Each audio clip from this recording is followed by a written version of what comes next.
Hi, this is John Ricciuti from Radnor Studio 21, and I'm on location today with a very special guest. This is an important day in American history. This is the 50th anniversary of the assassination of President John F. Kennedy. Coincidentally, we have a very important person with us today, Sergeant Bill Guarnere. Bill is one of the surviving members of the famed Band of Brothers, many of which you're probably familiar with from the HBO special, sponsored by Steven Spielberg and Tom Hanks. Bill was the recipient, amongst other awards, a Silver Star for his landing in Normandy and the battle in Normandy during this June 6th invasion. He also was a 3 Bronze Star winner, Purple Heart winner. Those are just amongst it, and 2 stars on his paratrooper wings. Bill, thank you for being on the show. I really appreciate you being here today. Thank you for coming. I know you've written a book. It's called Brothers in Battle. That's your friends. And I'd like to ask you, I'd like to talk to you about the book. The book, the Band of Brothers book is famous because of the HBO special, but reading your book is really an incredible account of your experiences. And the first question I'd like to ask you is, you were raised you had a tough life growing up in South Philly. A good life, though. Well, yeah, yeah. Good life. No, I don't doubt that. But it was tough. And my question to you is, did that prepare you for what you were going to experience in Europe? Do you look back on that and say, well, this was really, really tough? What we had then was nothing. We asked for nothing, we got nothing. That was it. And when you were growing up. So what made you want to? You enlisted in the Army. You had 2 brothers that were in the military. So you enlisted. Henry and Ernie, yeah. Right. And so why did you want to become a paratrooper? I wanted to become a Marine first. Oh. I wanted to join the Marine Corps. The Marine Corps was probably the top back then. Because I was walking in the hallway and seen a picture of a paratrooper. Something new. And they go and see what it's about. I walked in. I got hooked. That was it? That was it. So tell me a little bit about the training that you experienced. We were trained by Captain Sobel, Herbert Sobel. Best training officer we ever had. But you didn't like him? Well, not that we didn't like him. When you train, everything different. When you go to combat, you have to have good leaders. He would have got everybody killed. All during his training, didn't know a damn thing about combat. He didn't know anything, but... Everyone knew it. Everybody knew it. They knew that he had no combat experience. Everyone knew it. But did the people that trained you, did they have combat experience? The one responsible was the captain. He's the one responsible for everything. Without him, you're going to wind up in trouble. So that's when we revolted. We got rid of Sobel. So we got rid of Sobel? How did we get rid of Sobel? Everybody in the movie said we signed a paper. No. We did not sign no papers. In the movies, everybody signed a paper. All the sergeants. You were a sergeant then? Correct. They cut their stripes, let them hang down. Cut the stripe, let them all hang down. Next morning, we all walked out. Every sergeant, the corporal walked up to the captain, saluted him, ripped their stripes off, threw it right in the goddamn face. Did you really? And you said... Ask, I told you. No, I know. We threw it right in his face. We walked back. Now you run the company. And that was it. And then what? And you said, if you either get rid of Sobel or we're not going to jump. What we've done spoke for itself. Oh, really? How can you run a combat outfit without no sergeant, corporal? You can't. So and you were the sergeant at the time. We were private. Everybody turned private. They threw the stripe right in his face. So then from there because they got to make you straight. Court martial up, kill us, or get rid of Sobel. You got rid of Sobel. What made you? And I'm just curious. I'm just asking this because I'm curious. What made you think that Sobel? I mean, you didn't have any combat experience. No one in your group. Did anybody in your group have combat experience? We're training every day. We had training exercise. Yes. When it was done, it was all messed up. Oh, because it's kind of Sobel. All your training was done, all wrong. We were responsible for the Captain Sobel. They know it. Everybody knew it. Years later, you met Sobel's sister? No, yeah, sister was in a reunion in Valley Forge, yeah. And she wrote a scathing account of how your 101st Airborne Group, which was an experimental group, wasn't it? Right, but everyone talked to the sister, and she understood what we meant. She understood. She understood what we meant. Yeah. Sure. Nothing bad. Nothing bad. No. So after you go through all this rigid training, which in your book is an incredible account of the amount of difficult training that you guys experienced, what happens then? Ready for combat. You're ready to go into combat. You were anxious for it. Couldn't wait. Could not wait to get in combat. And then you went to you were taken to the British town or the English town of Adelbourne. Aldbourne, yeah. Aldbourne. I'm sorry. Aldbourne. That's what you're here for, to correct me. No? That's why I brought you here. That little town of Aldbourne. And you had and you enjoyed yourself in that. The Limeys, we call them Limeys, are the best people to have. They were wonderful people. We call them Limeys for British. You called them Limeys. We all call them Limeys. And they liked you. Well, we liked them too. Sure. Okay. So you continued training there? Yeah, that was ready. We're getting ready for real combat. Yes. You were anxious for it. I know. So what happens after that? Come D-Day. You knew that D-Day was coming. We knew You knew that there was an invasion of France. Hitler's Atlantic Wall was coming. What I remember about D-Day the most, we were supposed to jump June the 5th.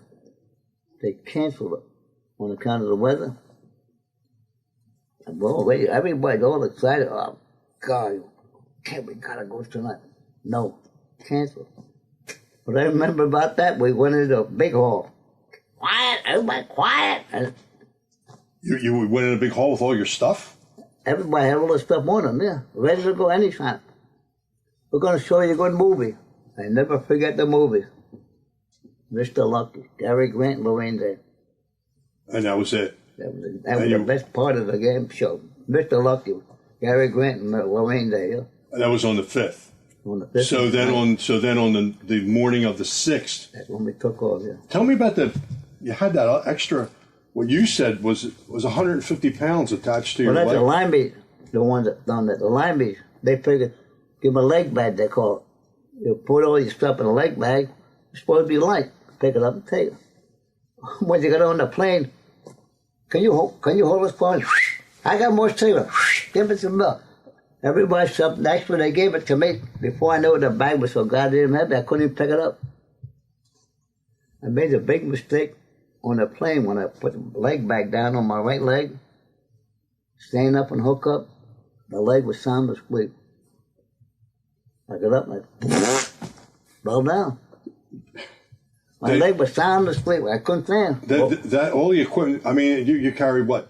2 knives, firearms. We carried everything. Well, what happened when I fell down? Joe tried to pick me up and threw me out the goddamn door. Me and Joe were out the front door. Right out the side. Now, by the time I got down, my leg woke right up. where did the plane leave? It was a C-47, right? A pottery. A pottery. Oh, pottery. Yes, and it took. According to your account, it took 2.5 hours to get across. It the hell out of me how long it took. I know it took a little while, yeah. What are your thoughts when you're flying over there? What are you thinking about? Everybody was quiet. Imagine. Everyone was quiet. Their thoughts were probably their family, each other, all the training, what they're going to do, what's going to happen. Everything's going through your mind before you land. Were you? Do people get sick flying over? No. They give me a couple of pills, yeah. No. I took the pill through them the hell away. Did you really? Yeah. You didn't bother with that stuff. Nope.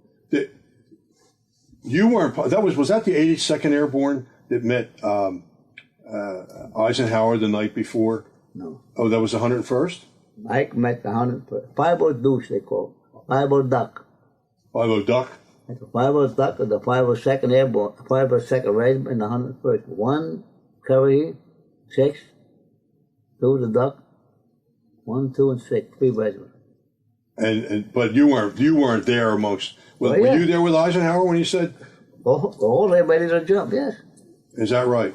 Yep. He got interviewed with the 502 man. So then you fly over and you land in, or you didn't land. You're now in the vicinity, 2.5 hour flight to Normandy, in the early mornings before the actual invasion. It's there about 1 o'clock in the morning. And you saw the Armada flying across the English Channel. Massive.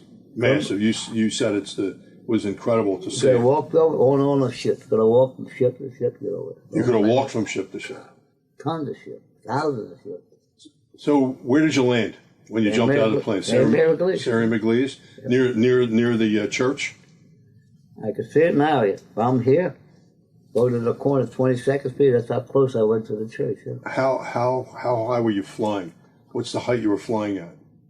Well, let's put it this way. Open the door, jump out, give me count to 5. 1, 2, 3, 4, boop, the landing.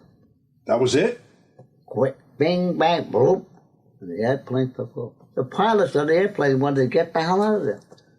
There was a lot of chaos on that flight over, wasn't there? It wasn't like it was planned. Everything was chaos. That's what made it good. You think that made it good? That made it good, yeah. We were confused. The Germans were more confused than we were. The Germans were? Yes, they were. So you hit the ground. What's it like to hit the ground? You were flying low, right? Yeah. What's it like to hit the ground at that? Just like a shock to your system? But you kind of had made a lot of jumps, right? I done it. First thing I done was check my legs. Oh, the legs worked. Get up, and I started running. Get the hell out of town. Yeah. That big piece of equipment that was attached to your leg, you referred to the limeys attached to you? The leg bag. That came off and Whole leg bag got loose. It was them that killed you. And you had a bent carbine. That was Compton had a bent carbine. Compton had the bent carbine. Compton had a bent carbine, yeah. So when you got on the ground, what happens? What's the first combat you come upon? The first thing you saw, that town was on fire. The whole town was on fire. St. Mary Glees was on fire? All on fire. Who the Germans set it on fire? Who knows? Oh. Probably Air Force, probably bombed Okay. it. And as you're running through, you finally get the people start picking up your troopers on the jump stick, and you run across the Germans and the French in the line, all passing buckets of water, trying to put the fire out. When I right past each other, couldn't care less about shooting nobody. Crazy, wasn't it? You got the reputation of being Wild Bill, according to your account, because prior to leaving from a pottery, and you can correct me if I'm wrong, you picked up Johnny's jacket, and then there was a letter that his wife Mary had written to him. Pat. I'm sorry. Patricia. Yes.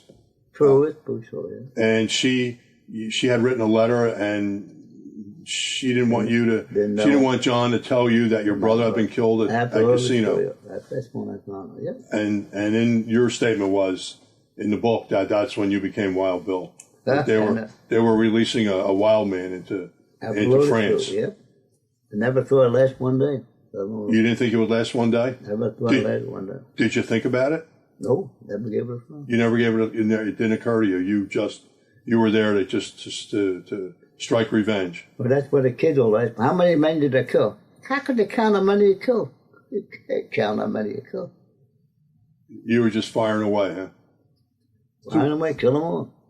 Now, there were no prisoners. I told you, no prisoners. That was Meehan that said that, right? The general. Oh, the general told you. Taylor, no prisoners. Take no prisoners. How could they? Who's going to guard them? No, I don't know. I can't. I couldn't guard the prisoners. You can't guard me. We can't complete your mission. So now you get to Breakcourt Manor. Uh-oh. You worked yourself through up to that. Now this is what was Breakcourt Manor, and I'm not clear on this. Was that actually before the time that the beaches were invaded? Yeah, same time. Okay, and that's around St. Côme de Mont? That's true, yeah. Okay, and you came upon these 105 millimeter guns that the Germans? It was for them, battery. They call them the battery guns, yeah. And you just stumbled upon them, or were they part of your strategy? You knew that they were there, or we absolutely stumbled upon them. You just stumbled on them. There's another thing. The French knew there were 4 guns or 4 guns. How come nobody told the Americans? Well, some people. How could you hide 4 guns? So you stumbled upon these 4 guns, and the French knew all about the guns. They got the cockeyed. You live in it. 4 guns every day going up and down, ammo, food. So you guys stumbled upon them in the early hours of June 6th. Yeah, that's true, yeah. And it was you and the group that you were with that you had assembled. Well, in the movies, it's kind of different. Well, that's what I was getting to. If you see in a movie, you had them all together, 10, 20, 30 people, man. All fit, go for after the gun. How could they send 12?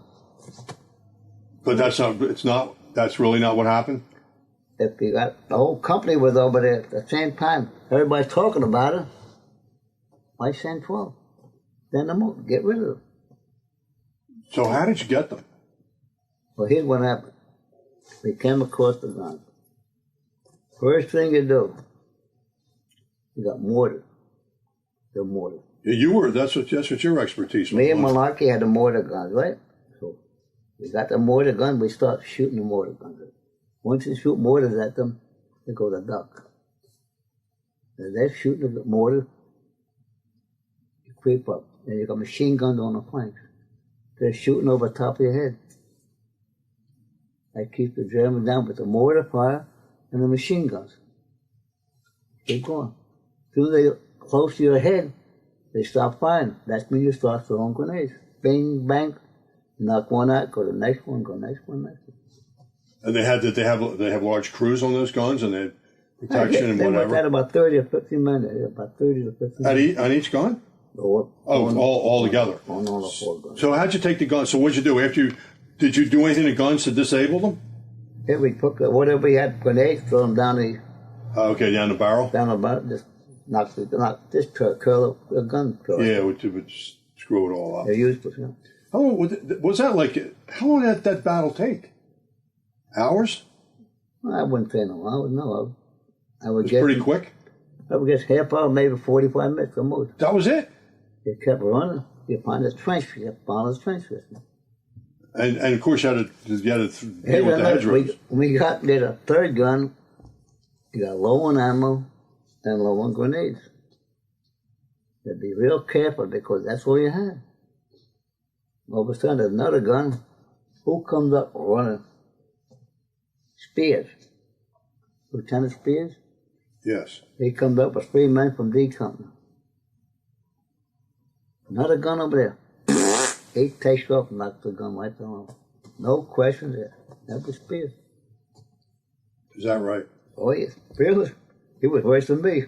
So you said at the end of the day that you were just emotionally exhausted and you were just shaking the whole night. True, yeah. From all that. You wonder how you got through it. You wonder why you're still alive. Kept wondering, man. And the adrenaline must have just been flowing. You know, oh man. How many days? Well, from there you go to from Breakcourt Manor. You go to Carrington. Well, Carrington was a town between Cherbourg and St. Louis. The road come through the big town was Carrington. By the time the troops come in from the sea, they were not organized. They Carrington. We were. That's when we took Carrington. That was house to house fighting. Absolutely, yeah. That's got to be treacherous. No, not one. No? We were trained for it. You were trained for that. That's the way it's And was that where you threw a grenade in a window and then kicked the door open? One in the front, one in the back. Yeah. Is that it? The front of the house and the back of the house. You kept in touch with each other, house to house, right there. Right through Carrington. Straight through, yeah. And then how long was that battle? I guess about a half a day, we guess, yeah. That was it? A half a day, yeah. And then the what? The other troops followed, the ground army just followed you in right after that? True, yeah. You make lots of references of the 88s. The tanks had 88 guns and there was the other 88 gun. And you said in your book that they actually fired an 88 at an individual. Oh, yeah. They just shot at them like it was a rifle. You never forget the 88. Yep, you never forget. You never forget the sound of it. Nope, never forget them either. You knew that. You knew that in part of your training. You knew that the German weapons. You knew about the Germans because you said you. They were much better than us. Much better. But you couldn't fire the MG-42 because your troops would shoot at you. And I picked up an MG42 myself. And as I started firing, holy cow, 40, 50 bullets with a blink of an eye. First thing you found out, the sound. It's a German. American machine gun, bop, bop, bop, bop, like that, bop, bop. It's American machine gun, bop, bop, bop. They start shooting at me. I threw the goddamn gun away. And you Sound of the gun told you who it was. Yeah, you picked up one, and while you were in St. Mary Gleason, and that was it. What's the so after Carrington? What happens next? You go back to England. You got to leave. Well, no, they give us a pass. A pass. I'm sorry. A pass. No, leave. Pass for a month, yeah. And how long was the pass for? As long as you stayed there, that's all. That was it. You were done there. We're done, yeah. You were finished there, and you went to where'd you go to London? I went to London, yeah. Did you go to Piccadilly? You're talking about Piccadilly Circus? Well, it's in your book. I mean, you know. They call that Piccadilly Circus. Yes. That's where the ladies of the night landed. Right. All around the ladies of the night. And you refer to them as what? Piccadilly Lilies? Piccadilly Lilies, yeah. Yeah. Piccadilly Lilies. I'm glad my wife wasn't here. Woo! Well, you weren't married when you were there. No. No. So you were kind of you were okay. Devil over there. You were. For as long as you were in London, and then you continued to train, right? Oh yeah. Now, at that time, were you under the impression that the war was going to be almost over? No, God no. No? Oh, you thought that you were going to go into another battle. At that time, they come back from London for training. Next jump is where? Oh, well, it's Holland. No, not Holland. Next jump, we're going to jump on Paris. Really? No, Riley, yes, we're going to jump on. That's why you're here. We're going to jump on Paris. We're getting all ready to jump on Paris. Everything's all set. The only one that guarding the jump zone is dogs, German Shepherds. You know, they got to kill the dogs. That's a good jump. We're ready to go. Cancel, keep quiet. Don't move them. Keep everything quiet. What happened was, our jump field was overrun by who? The animal Patton. They couldn't stop Patton. He wanted to go to Paris. They stopped Patton. They stopped us from jumping. Politics. Because they wanted the Gaul to go into Paris first. That answers your question? Don't know until it's over. So Right. the Gaul walked right in, he liberated Paris. Well, they felt like I guess they had to do that. Bunch of baloney. Well, We know it, yeah. yeah. So that's when we jumped like that in Holland. So you jumped in Holland, and you weren't prepared for that jump. Oh yeah, Well, you didn't have the right clothes, or was that comes later? Yeah, everything was correct. Oh, everything was correct for Holland, and you jumped with the British. The Limeys. Oh, I'm sorry. You're right. I should corrected the Limeys, and that was the Operation Market Garden. Yep. Now you kind of made references that Montgomery kind of screwed that up. You didn't feel like you really lost. You feel like you did your job. I think I would like you said, if you look at the jump, Eindhoven down south. Next one is Nijmegen. From the movie The Bridge Too Far? Bridge too far. 1, 2, 4 jumps. Who jumped the farthest way? The Limeys. If you jump and the next turn you make is Germany. You want to be the first one in Germany. Limey.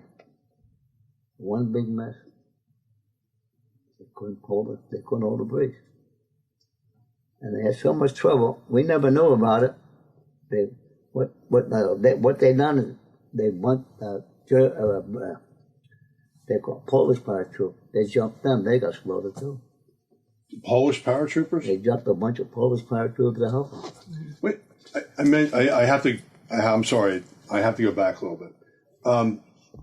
What was your first account of the Fallschirmjäger, the German paratroopers? It was in Normandy. It was in Normandy, and you came upon them, Yeah. and you immediately recognized them. Right away, yeah. You knew that they were the American they were the German equivalent of Well, if you take what Montgomery done on D-Day, Normandy, take what he done then. Stupid ain't a word for it. Eisenhower gives you that job, Holland. That's why it was a mess. On account of goddamn linemen. Dumb. They knew all about the goddamn... They knew all about the people up in Arnhem. They knew all about it. They still done it. Even though they knew that it was going to be a mess. They wanted to be the first one into Germany. Well, that was the last stronghold. If you read my book, I call him the dumbest son of a bitch around. Oh, Montgomery, yes, I do know that. You do make that very... People. What? Same thing would happen up in the Bulge. It was up north. Yeah, we'll get to the Bulge. I wanted when you reference Montgomery, you reference tea and crumpets. What about tea and crumpets and the British was to stop the battle any time in the afternoon. Stop it, put the tea on, and have crumpets. Tea and crumpets. Did the battle stop? How could you shoot if you got sitting down? I'm How could you sit down and have tea and crumpets with no guns? And you actually you knew that this was going on. Couldn't stop them. No. There's tradition. That was it. It didn't matter. So that's part of your war. Tea and crumpets. There was a tremendous amount of casualties suffered in Operation Market Garden on your side and the American side and not too bad. No? The British did. The British did, yeah. Yeah, but that's why they're jumping on it. So Up and on, that's where they had the trouble. So I'm not going to use the word retreat. You left Holland. You were flown, and so the Germans held on to Holland. You go back to where, England? Again? No, we stayed in France. You stayed in France. Stayed in France. And that was near Christmas time. Everyone thought the war was going to be done before Christmas. It's all going to be over. Nobody told Hitler about that. All the generals went on passage back to the United States, back in England. No one was there to take care of the troops. All the generals went back to the United States. All the big guys gone. What happened December 16th? The Battle of the Bulge. Boom! Hitler had about 2 or 3 million men. Walked down, went through it. Yeah. Race through everything. Through the Ardennes Forts. Like through the Ardennes Forts, yeah. And that's when they called up the only ones around it were the 82nd and the 101st. And that's where you weren't prepared with all your... Open the trucks up, get in. And that's what they did. When you get up, we're going to give you food, ammo, clothes. Got up and you got surrounded. Is that true? Where when there was a Bing Crosby song was playing, "I'll Be Home for Christmas," and one of your friends shot the radio. Is that right? Did he shoot it or just throw the radio? Doesn't matter, I guess. He shot the radio. Okay, I just wanted that cleared up. So you're not prepared for all this stuff you have. You didn't have winter clothes. You didn't have enough weaponry. First of all, it's just like a jump. You got in, they surrounded. Same thing as a jump.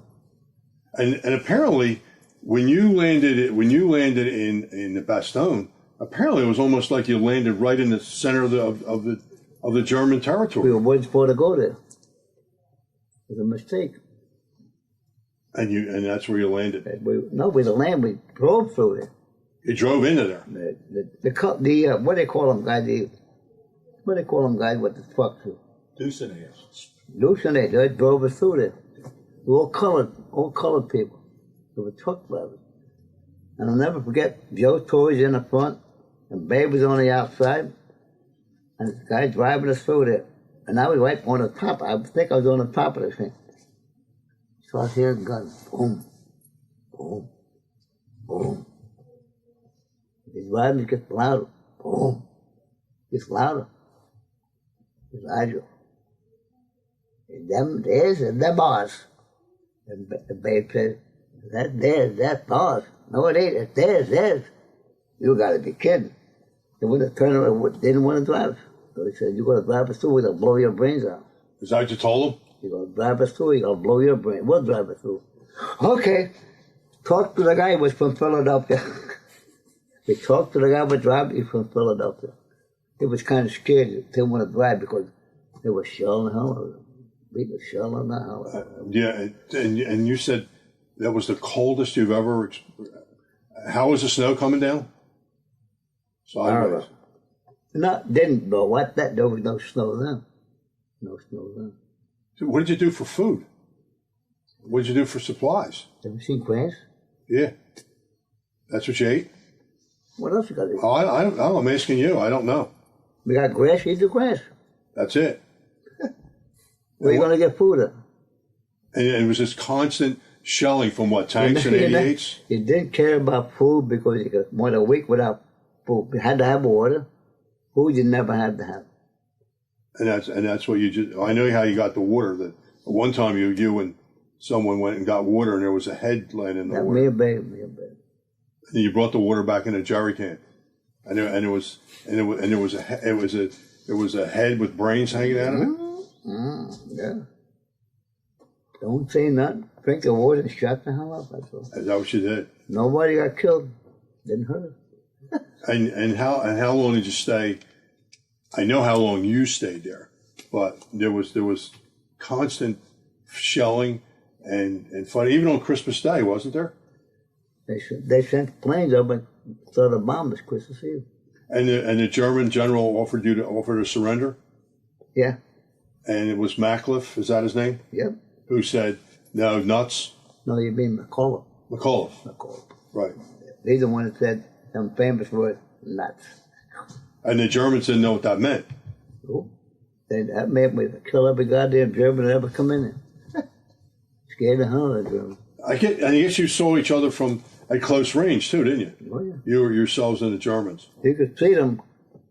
It's too far away to shoot at them. They were just. Too far away to shoot. The guns wouldn't reach them. And that was it. That was it. So, can you? So what happens? You went to save one of your friends. Is that how you lost your leg? Well, when they start shelling, once they start shelling, you know they're going to keep shelling. Once they stop, they know they're going to get out and take care of the guys who got hurt. In Germany, those dummies. That's when they start shelling. When we got to the forest, all you see was trees. A week later, toothpicks. All toothpicks. No trees. Got it? Yeah. They kept shelling it. That's when they started shelling it. That's when I think Buck and Pancala got a direct hit. Squad killed them both. That's when Joe Troy got hit. And I was in the movie, you see, I heard Joe Troy holler, "Help, help, I'm hit. Somebody come help me, help." And I didn't know who it was. I come running on. I went over there, and that's Joe Troy. He had his leg blown off. I picked up Joe, trying to get him back. They started shelling. I got my leg blown off, too. That's when Compton, he went, oh God, Compton was crazy. He lost me and lost Joe too, two sides.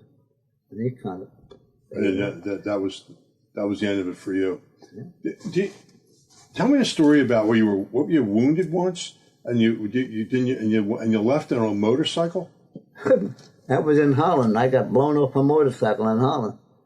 I stole a Dutchman motorcycle. I had to get from one place to another place.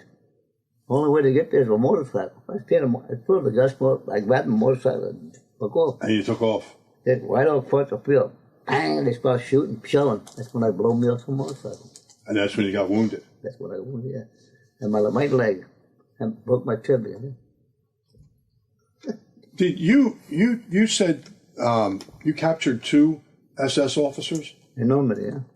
And what'd you do? Execute them? Don't call execute.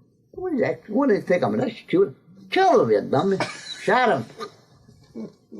No execute. Shoot the bastards. They were devils. Well, yeah. All dressed in black and silver. And they surrendered to you? Yeah. Woke up, sloop, give me a gun. Good. Bang, bang, you're dead. That was it? They gave you shot them with their own guns? That's right.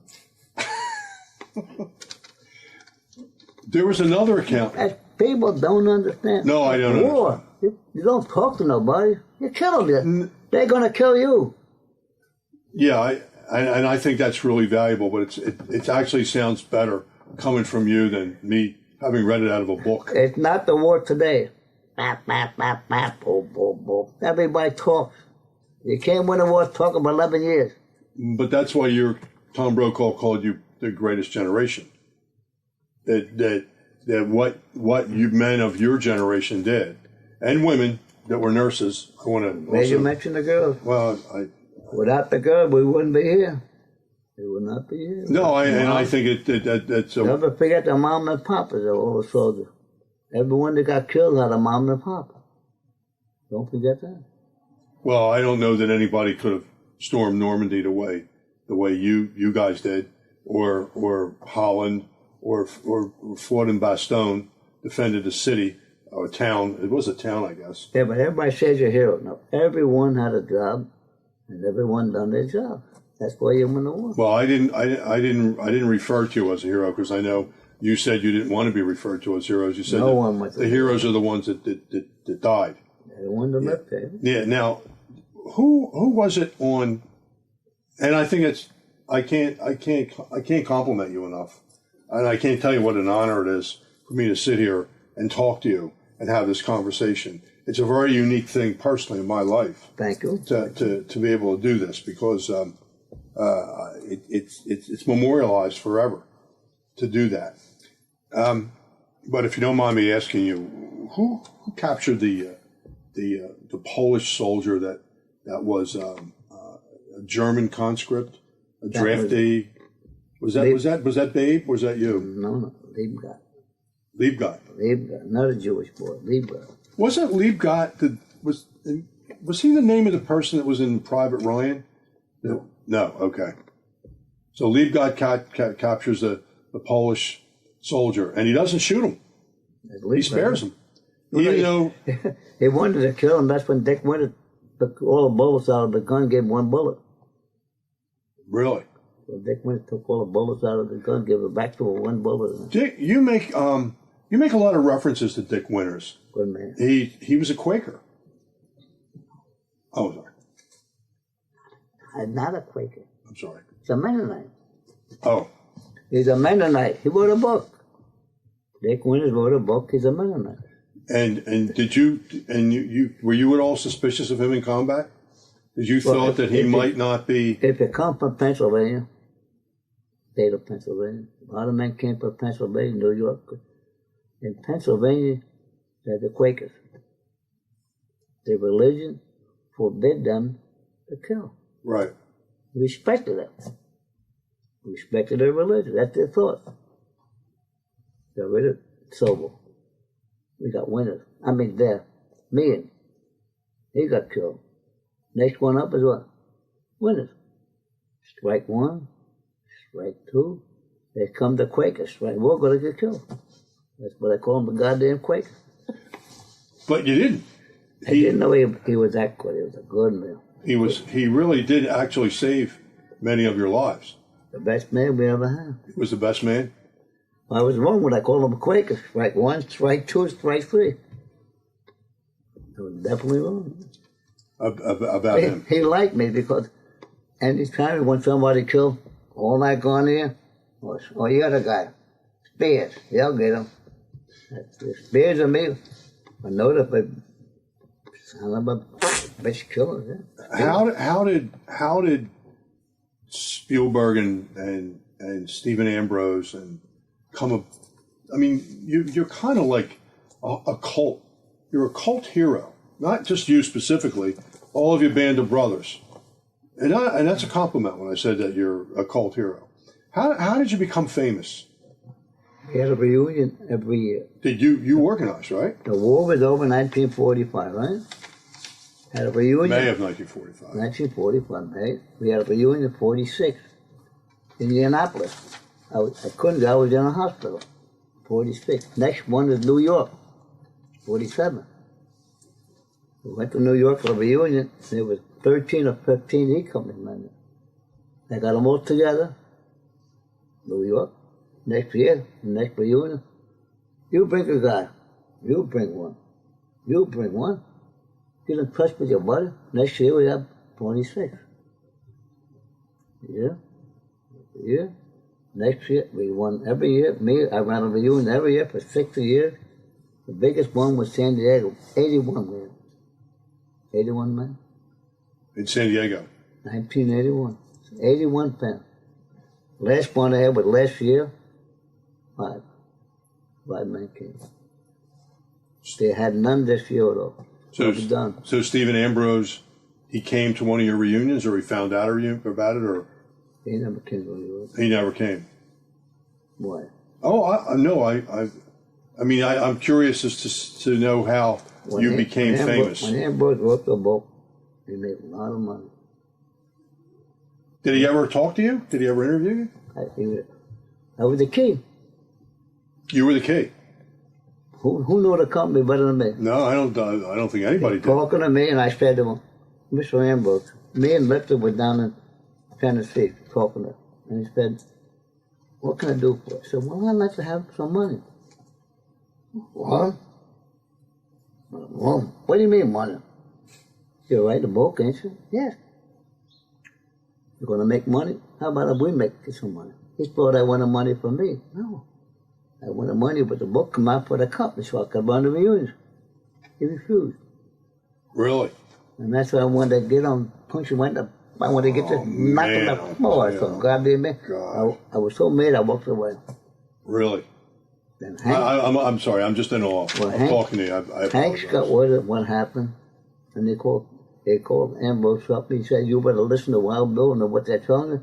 Otherwise, you're up the goddamn, you're going to get thrown out. That's it. That's it, but we listened to Hanks. We never got no money, though. Never got any money from Stephen Ambrose's book? Never got nothing.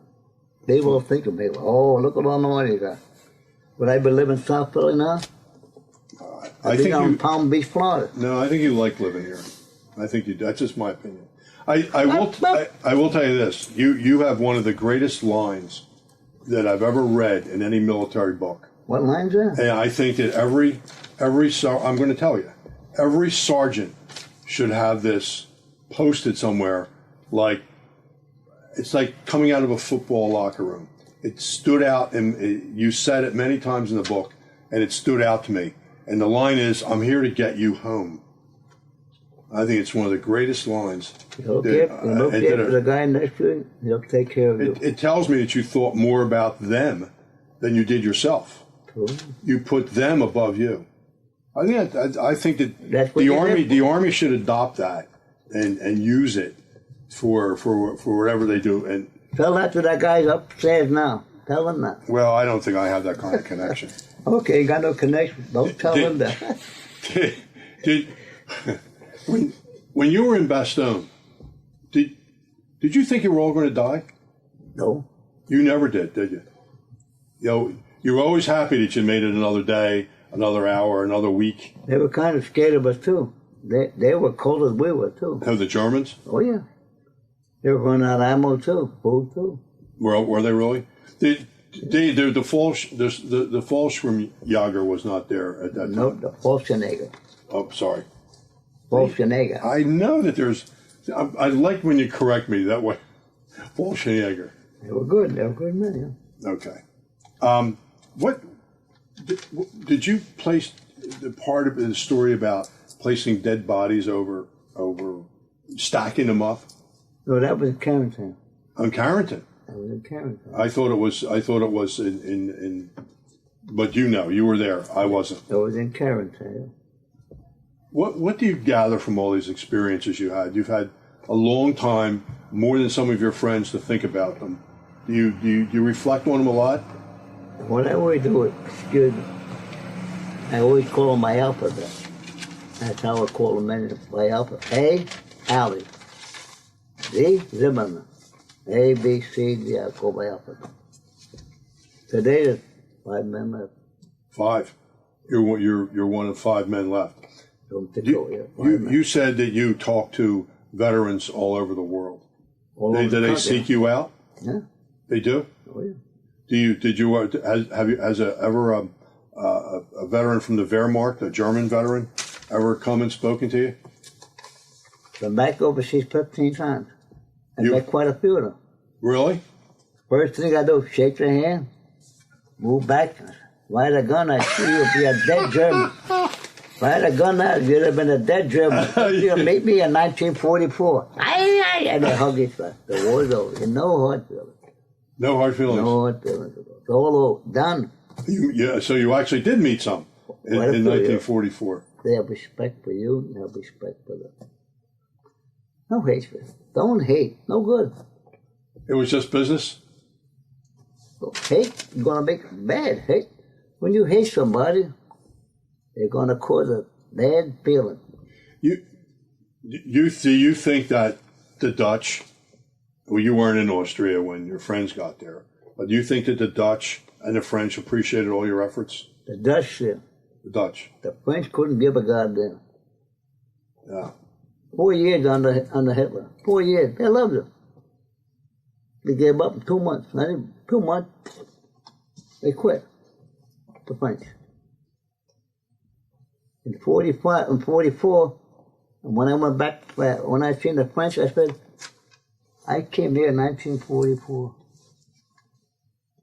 Didn't need no passport. Didn't see a goddamn Frenchman either.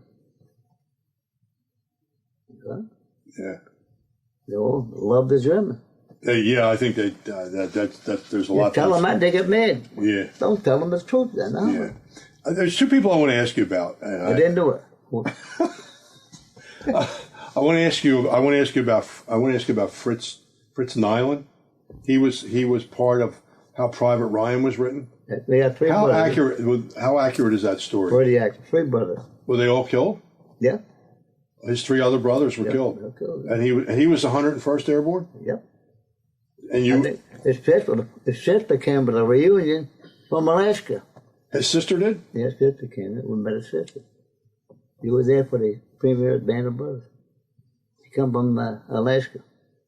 And so you think that that's pretty accurate, most of that movie? Yes, it is. And was Band of Brothers accurate? I mean, you did point out some things in the movie that were different. Tom Hanks was the one that wanted it all told through. Good, bad, whatever happened, tell it.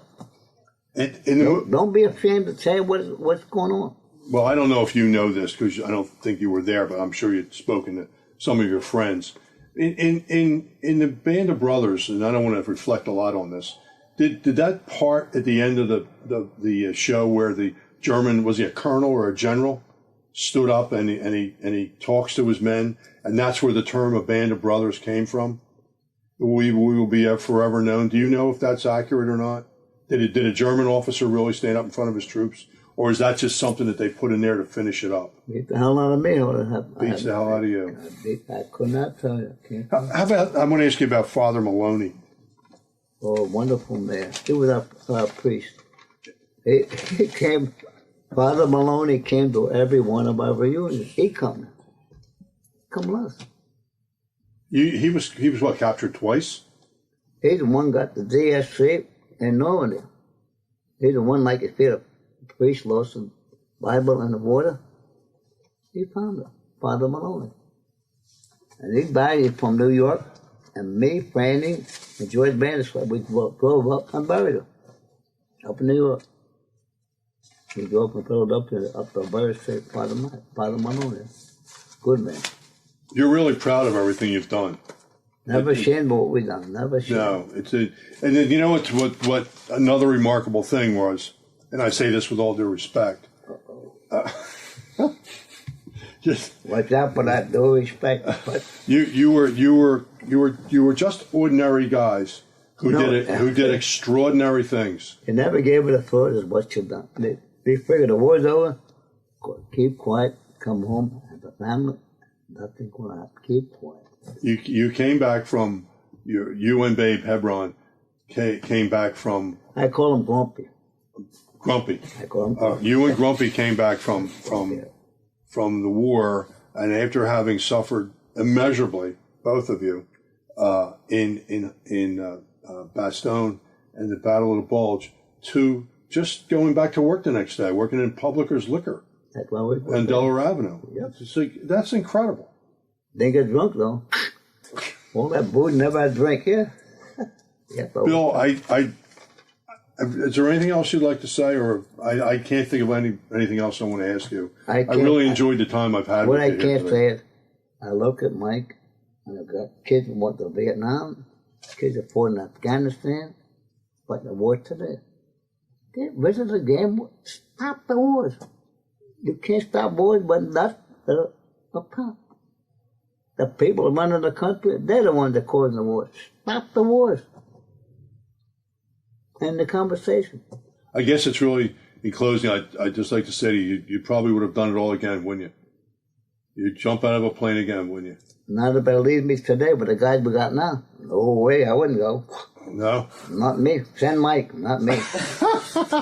No way would I go today. No way. Now, with this country? No. I say them adequately. No. Bad country. Americans going down. You can't see the cockeye. It's going down, down, down. Not going up. I'm not blaming nobody, but you're living in it. Yeah. You're living in the world.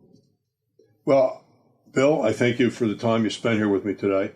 It's been a pleasure. It's been a unique experience for me. It's one that I'll certainly never forget. I really enjoyed it tremendously. I can't tell you. Are they checks any good? The checks are all good. All the checks. All the checks are good. I thank you very much. God bless you. God bless you for your service. Thank you for your time.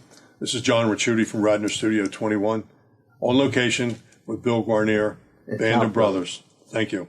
That's South Philly. South Philly. South Philly, Bill Guarnere. Thank you.